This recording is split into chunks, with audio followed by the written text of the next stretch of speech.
I have a new perspective about what this is all about. That a whole city, a whole investment of millions of dollars can be dedicated to film.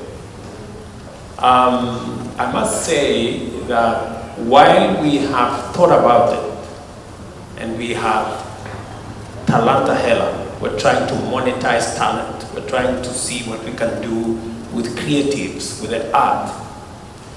This is different. This gives it a completely different perspective. And what I have seen here will change the perspective of the government of Kenya.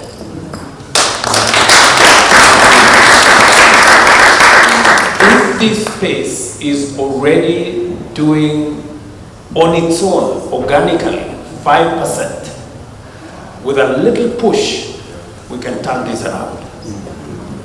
And I now understand, about 8 years ago, my daughter Julian, she's around, she asked me, you know, I want to do film. So I said to her, what did you say?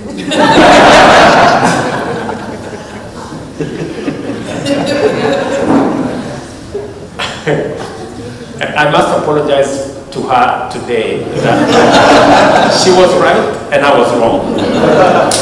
This is going to change our trajectory. We're going to plan more, and I want to be grateful to people around this table. Thank you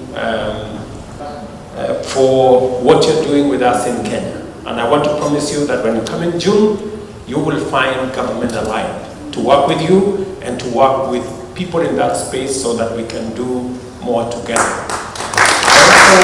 I also want to tell my dear sister there, we're going to see what we can do to support what you're doing so that you can give us a platform for our artists, for our creatives, for our musicians, so that they can have a global platform to be able to display the huge talent that we have.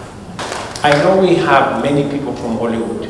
Mr. Onyango here, and all the people from Hollywood, we appreciate you, and we want to see what we can do together so that you can act as an inspiration and mentors to the many in Kenya who want to do what you're doing and do it even better. So again, thank you very much.